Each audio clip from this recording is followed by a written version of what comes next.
I'm Principal Kendra Smith, and you're watching FCS TV.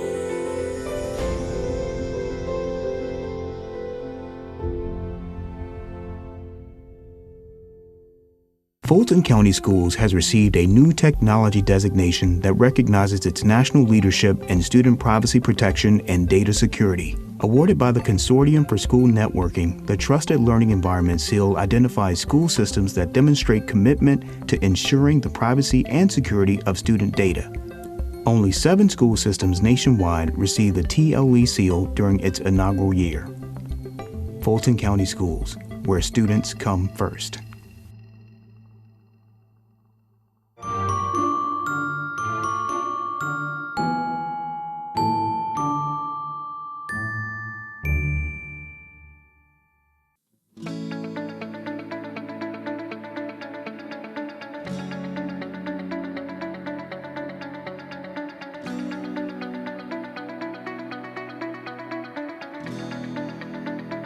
Alicia is one of our 2100 students, but ultimately she has created an element for herself to kind of separate herself from the fray, so to speak. She's diligent, she's full of energy. She is one that always wants to be part of the environment that's going to help create change. I am somebody who's really caring. I really like looking out for people and always being that one friend that they need. Like, if for some reason one of my friends are upset or something, I'm always the person to come there, be there for them, talk to them. I'm also very studious. I want to become a neurosurgeon, so I take my studies very seriously, especially in the science and math areas. Obviously, when she came to us as a 9th grader, she was a whole lot of enthusiasm for the process, just happy to be in high school. And as she grew, getting involved in different activities and clubs and organizations, as I mentioned, she found a way to start to understand what her place was, not just at Johns Creek High School, but I would say in the world. She would come and we would talk about bits and pieces, whether it was the colleges she was interested in, potential scholarships that were out there, or what I would need to major in when I move on to the college ranks. So she started developing a plan pretty early in her junior year as far as how she would accomplish the goals that she set. Leadership to me is somebody who can lead the team and not be afraid to make those tough calls. A lot of people, I feel, are very scared to be like the mean person. And I'm not saying that you should be mean, because I do not think that at all. I'm just saying that sometimes you have to be like tough and you have to do what's best for the team. So, or just a group in general. It doesn't have to be just a team, whether if it's for a group, like a club that you're in. Like, I'm also the vice president of a legacy club here. And, you know, it's not a new club, but we're rearranging everything and we're trying to make it fit to the standards today. So it's definitely very hard and we've had to make some really tough decisions. But overall, I'm enjoying that club, and same for cheer. I'm the captain of the basketball cheerleading team this year, along with my friend Lauren. And we have definitely had to do some changing with that too. But overall, it's been a really good experience, and by being a leader, we not only create a great environment for people to be in, but we also know what we have to do for the benefit of the group. I realized I was a leader about 2 years ago when I was cheering for Jayhawks, and they nominated me for the anti-bullying campaign. So I got to represent the face of my gym, and to me that was a great honor. And when I asked my coaches, I was like, wait, how come you picked me and some other girl? Because I was like young at the time. And they were like, because you're just so sweet and you always bring everybody in, and all the girls on the team look up to you. And that's when I really realized, like, hey, like, I'm actually contributing to something besides just flipping and tumbling on the team. I'm actually leading people and being a good guide. The way that I show my leadership would be my presence. Definitely, I try to be very sweet. I don't want to be too demanding, too authoritative, I make sure, but at the same time, I make sure that I'm also like assertive. We have a legacy club that she's a part of. That's where we try to teach students how to appreciate and accept diversity, whether it's culture, ethnicity, socioeconomic status, or sexual orientation, those kind of things. We try to make sure that students understand that we all are different in some way, and you have to be able to accept those in order to help the world move forward. And she's one that has taken on one of the roles in that organization to try to help everyone else around her be able to be accepting of others as well.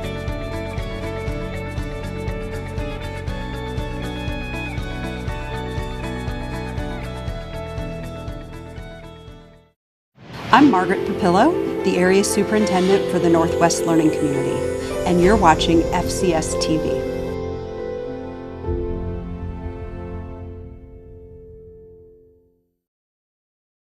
With the Fulton County Schools mobile app, your school district comes alive at the touch of a button. It allows you to easily connect to the Learning and Parent portal or navigate through current news and events. You can easily check out the latest updates with social media and quickly retrieve contact information for schools. You can also view a comprehensive calendar of events, get lunch schedules for your school, connect with the superintendent, and more. It's your school district available at your fingertips.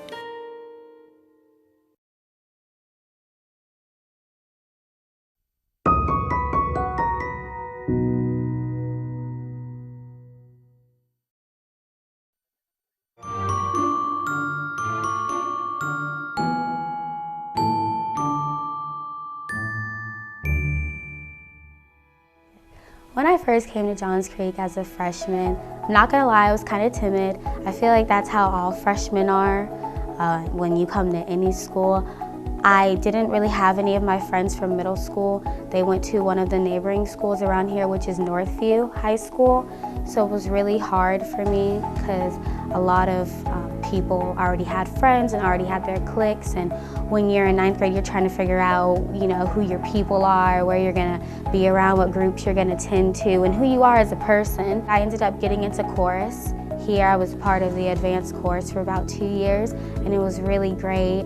I got to meet a lot of people, and the best thing about chorus is that it's not just one grade. In it, it's a lot of grades, so we had, I was in there, I was the freshman at the time, we had sophomores, juniors, seniors, so it was really great because I got to meet a lot of my friends there, ended up finding out that they were in my classes, and then ended up sticking towards them my freshman year, and that really helped me throughout the rest of my years. My sophomore year, one of the most memorable experiences I would have to say would definitely be LGPE, which is it's a performance that we have to do for chorus. And it was really fun because we got to go to Chick-fil-A after, which, you know, food is great. But the best thing about that experience would have to be when we were in the room and we had to do sight reading. And sight reading pretty much is where you have to look at a bunch of notes on a sheet, match the pitch, and you hopefully match that. You match with the person next to you, because if you don't, they're definitely gonna hear it. And it was one of the pieces that were really hard, and our class has been struggling with it for a really long time. And we all just went in there, and it was so great.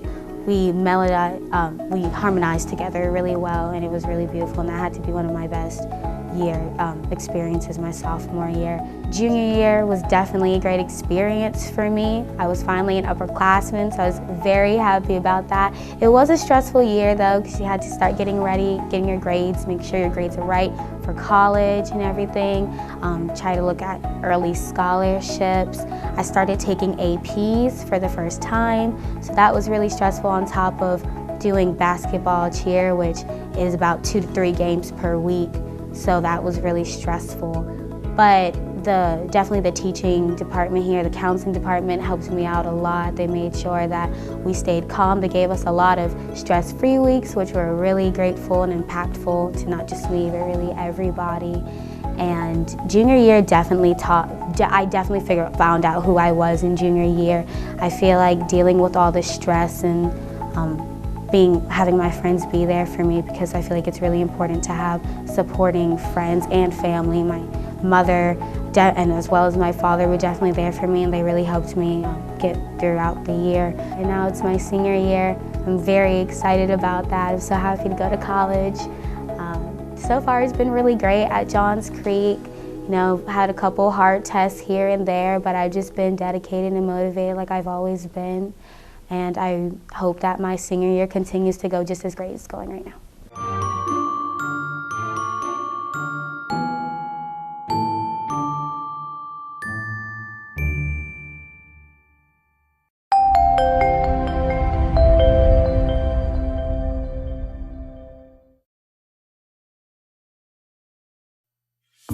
There's something interesting happening at Cambridge High School. A new group of enrollees are now on campus, including birds, cats, rabbits, and more.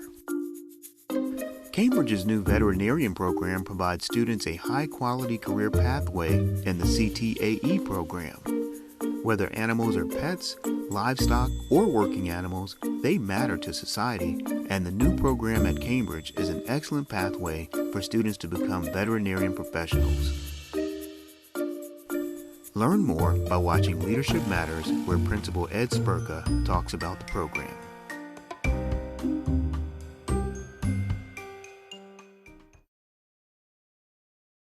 I'm Jeff Welp. I'm the head boys varsity soccer coach at the 2016 state champion Riverwood High School, and this is FCS TV.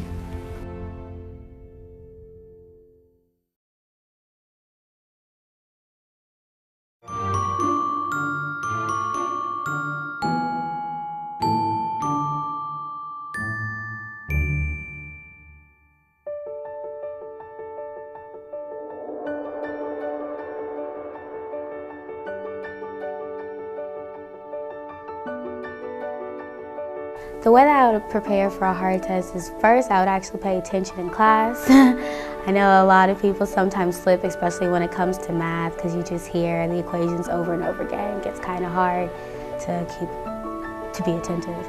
But I definitely start by doing that. If I do not completely understand it by the time that class ends, I'll try to go to my teacher and ask if I can come in the mornings or see when they're available, because the worst thing you can do is prolong how long you need help, and the next thing you know you have a test or a quiz coming up and you completely bomb the test, and it honestly just takes one bad grade to bring your grade down, and then it's really hard to bring it back up, which is sad, but I mean, such is life, it happens. So I definitely try to get help before the test comes around. If I can't do that, I'll go to some of my friends who have either previously taken the class. Sometimes I'll try to talk to my parents. I definitely do study groups. I really like that. I'll meet with some of my friends during lunch in the media center and we'll go over it. And most importantly, I just go home and I practice it over and over again. If I don't get it there, I'll go onto YouTube, I'll find videos. I'll go to Khan Academy, especially if it's math. I'll try to talk to my mother about it. She had a minor in math, so that's very helpful. But yeah, I try to stay dedicated the whole time. And my favorite subject right now would have to be anatomy. I absolutely love it. As I said earlier, I want to become a neurosurgeon, so learning about the body and how it works and the different parts of in your body, it's great. Honestly, for me, I'm kind of a nerd for it. I'm really drawn to it. All of my favorite subjects are going to be science. So my second favorite would have to be biology. Biology is kind of the basis of everything. You really learn how your body was made. You learn how the cells work and the connections and everything, which is also kind of why I want to major in biochemistry in college, which goes to my third favorite science, which is chemistry. And that was really cool, learning the connections and the ionic compounds and all those cool stuff. Yeah, I'm a nerd for science. I love it.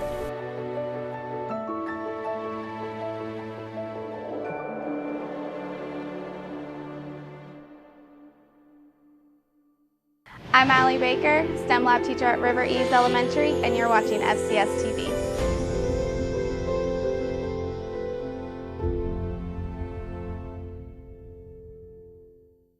With the Fulton County Schools mobile app, your school district comes alive at the touch of a button. It allows you to easily connect to the Learning and Parent portal or navigate through current news and events. You can easily check out the latest updates with social media and quickly retrieve contact information for schools. You can also view a comprehensive calendar of events, get lunch schedules for your school, connect with the superintendent, and more. It's your school district available at your fingertips.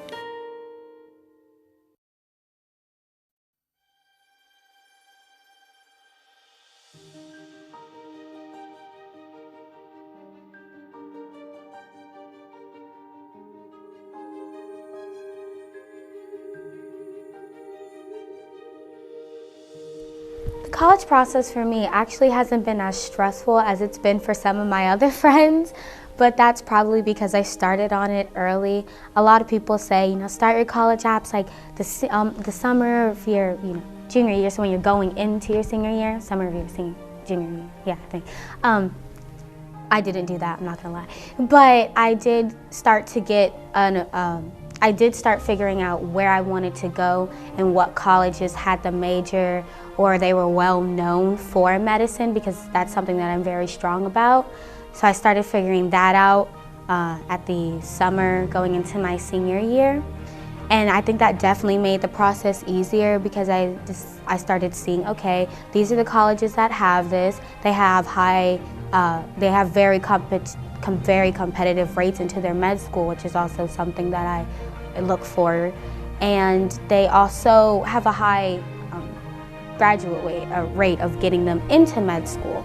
And I think those are the two things that I definitely look forward to, because you don't want to go to a college that's like, it could be a good college, but it may not graduate a lot of people into the med school. So those were definitely something that I had to look forward to. Well, what we do is at the end of roughly the spring semester of their sophomore year is when the process really starts. We try to kind of pique their interest and kind of nudge them just a little bit, because most sophomores, they're not even thinking 2 years from now I'm going to be out. But we try to help them understand that realistically, within the next 18 months, you would have had to make the decision on what schools you're going to be attending for the next 4 years, which is going to create a stepping stone for what you're going to be doing until you're 40 or 50 years old. The main colleges that I'm looking at are Spelman College, which is here in Atlanta, and Texas A&M, which is in College Station. I'm also looking at Howard University as well. In the spring of their sophomore year, we start to meet with them and go through these are the courses you have, this is what your transcript looks like. We want them to kind of pull together a list of schools that they feel they may be interested in, schools that they feel would be a good fit, so that we can kind of create dialogue as opposed to dictating to them, these are the schools that are best for you based on your transcript. Because it needs to be a discussion. It doesn't need to be this is what it is, because if things go awry and you're not successful based on what someone has told you, then you're going to walk away from that experience saying, well, you know what, Mr. Mercer told me to do this and that wasn't right. This is why I'm where I am. So we want to have a discussion, and this is the way to get them to have some buy-in, by having them go out and do their research on some of the schools that are out there and available to them. Then in their junior year throughout, we start meeting with them more regularly in regards to where they are with their classes, going out and doing college visits, making sure they're preparing for the SATs and ACTs, and gathering that data that would help them understand more inclusively how they may fit with a particular institution. It starts to kind of formalize itself the further along the lines they go. The application process for some schools starts roughly in June of their junior year. Most applications open up around the September 1st deadline. And the deadline to have everything submitted for early action or early decision is either going to be October 15th or November 1st.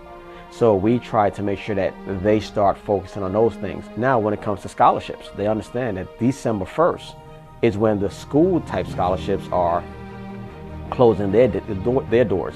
So ultimately, if you don't have that information in by December 1st, you put yourself at a disadvantage. So we kind of groom them and coach them and push them along the lines of, let's try to get those applications in as early as possible. And then for one or two students in particular, they may wait until January 15th or February 1st. That's okay, but that just means that you won't be included in the scholarship pools that individual school may be offering. Hi, I'm Soraya Monovich, and I go to River East Elementary, and you guys are watching FCS TV.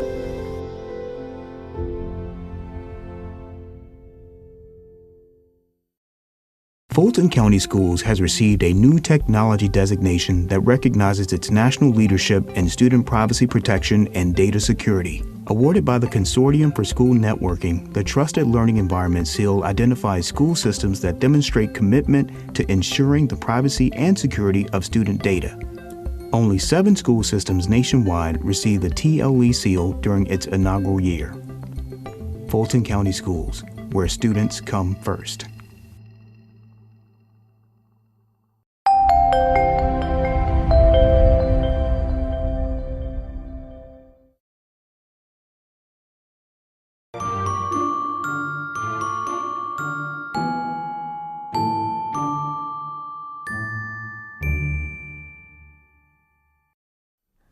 In regards to SATs and ACTs, the process realistically starts, some would say, in middle school. I think that's too early because I think there's some foundational things that you have to attain. When it comes to these standardized tests, there's strategies. So a lot of people will start working with different people outside of school to develop the strategies you're going to need to try to, I don't want to say beat the test, but that's kind of really what it is. It's not so much, it's not all about what you know, but how you understand what it is they're looking for to help you be as successful as possible on that particular assessment. So I usually tell students that sometime in the fall of their junior year, take it just to have a feel for exactly what the test is. You understand how early you need to get up, the route you need to take, the supplies you're going to need once you get there, how you need to communicate with the people who are going to be checking you in and out. That's kind of like your dry run of the experience. Then you go and take the test. Now, when you get those results back, you know exactly how the process works. Now you can prepare, you can study, you can go get your test prep help if you feel you need that. You can go and study a little bit more based on the areas that they felt you came up short in, or you had a deficit in, and then we can move forward. And then I would say maybe in June of your junior year would be when you'll take that test when it should matter. EOCs, APs, finals. There's just so many tests that they take between the month of April and May. That's when they have a lot of the subject tests, especially for the SAT, that I would say actually wait until June, so that way you don't have any other assessments going on and you can really focus your attentions during that time on that June administration.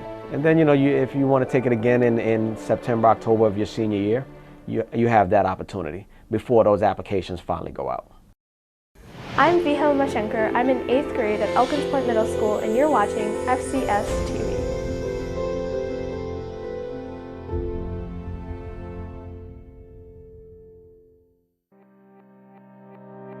Founded in 1871, the Fulton County School System is one of the oldest and largest school districts in Georgia. With a focus on student achievement and a commitment to continual improvement, Fulton has earned a reputation as a premier school system. We teach over 30 pathways, which consist of about 180 courses in career technical education. And that's everything from agriculture science to law and justice to engineering.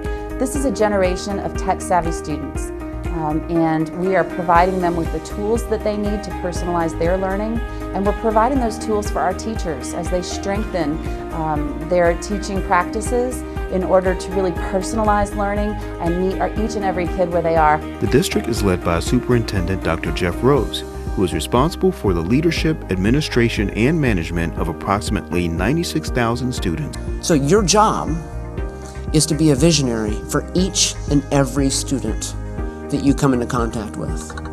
It's very difficult because sometimes you don't want to be a visionary. You want to dwell in reality.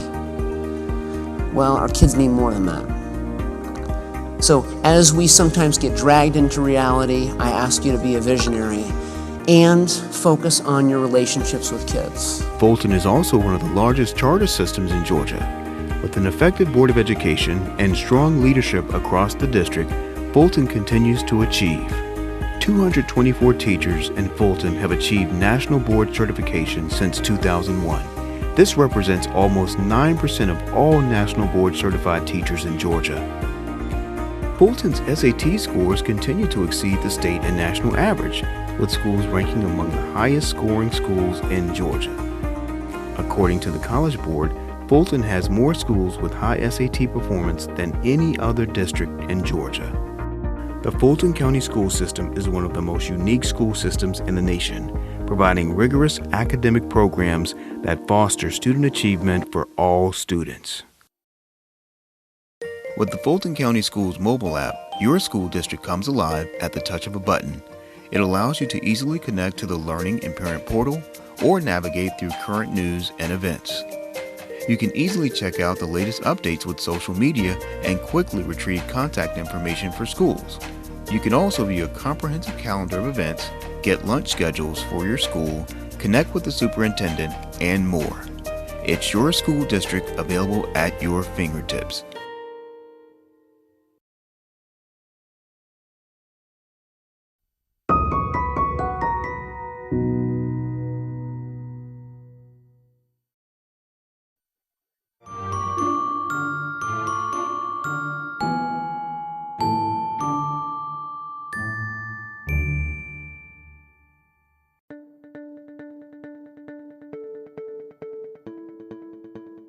Every school has a process, and depending on the school you're looking for, a lot of it is trying to find a piece to the puzzle of whatever program they have and someone that may have graduated.